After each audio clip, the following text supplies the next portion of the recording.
গরিব ঘরের রাজপুত্র নাটকের সামনের এপিসোডগুলোতে আসতে চলেছে দুর্দান্ত কিছু পর্ব, যেখানে ভেঙে যেতে শুরু করেছে মেঘলা এবং অনিকের সম্পর্ক। শুধু তাই নয়, এবার যেন অনিক নয়, মেঘলা নিজে থেকেই ভেঙে দেবে অনিকের সঙ্গে তার সমস্ত সুসম্পর্ক। কারণ রীতিমতো এতদিন অনিক মেঘলাকে ডিভোর্স দিতে চেয়েছিল, কিন্তু মেঘলা তারপরেও অনিকের সমস্ত মান অপমান সহ্য করে অনিকের সঙ্গে ভালো ব্যবহার করত।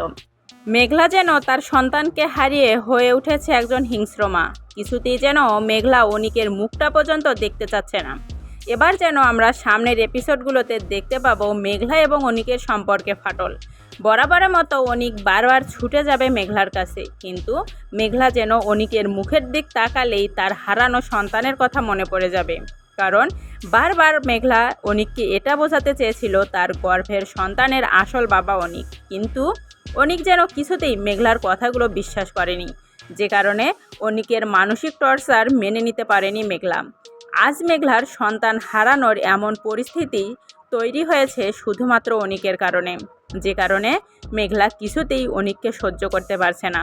সামনের এপিসোডে আমরা দেখতে পারবো মেঘলা বাড়ি ফিরে আসলে অনিক সেই বস্তিতে চলে আসবে। শুধু তাই নয়, বস্তিতে ছুটে এসে মেঘলার পায়ে ধরে পর্যন্ত ক্ষমা চাইতে লাগবে, কিন্তু মেঘলা যেন কিছুতেই এই অনিককে আর টলারেট করতে চাইবে না। হয়তো বা এক পর্যায়ে আমরা এমনও দেখতে পারবো মেঘলা এবং তার বাবা মা হয়তো বস্তিও ছেড়ে দিতে পারে। তো বন্ধুরা, এমনই ধামাকাদার কিছু পর্ব আসতে চলেছে গরিব ঘরের রাজপুত্র নাটকের সামনের এপিসোডগুলোতে, যা দেখার জন্য অধীর আগ্রহে অপেক্ষা করে আছি আমি, আপনি এবং আর হাজারো নেটিজেন। তো কে কোন জেলা থেকে আমাদের ভিডিওটি দেখলেন এবং ভিডিওটি কেমন লাগলো অবশ্যই কমেন্ট বক্সে জানিয়ে দিবেন। এবং গরিব ঘরের রাজপুত্র নাটকে কারা কারা দেখতে চান মেঘলা এবং অনিকের মিলন, অবশ্যই কমেন্টে কমেন্ট করে যাবেন, কারণ নিত্য নতুন ভিডিও আপলোড করি আপনাদের কমেন্ট পাওয়ার জন্য। আরেকটা কথা আপনাদেরকে না বললেই নয়, গত পর্বে আমি একটা ভিডিও আপলোড করেছিলাম যেখানে আপনারা দেখতে পেয়েছিলেন অনিক এবং মেঘলার সন্তানকে নিয়ে বাড়ি ফিরছে অনিক।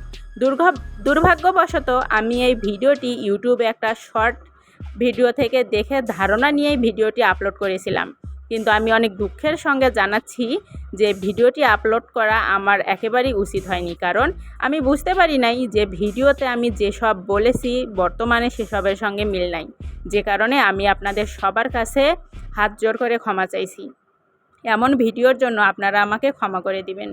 বরাবরের মতো আমাকে সাপোর্ট দিবেন, ভালোবাসবেন এবং আমার নিত্য নতুন ভিডিওগুলোর পাশে থাকবেন আপনারা। ধন্যবাদ জানাই এতক্ষণ আমার ভিডিওটি দেখার জন্য। আসসালামু আলাইকুম।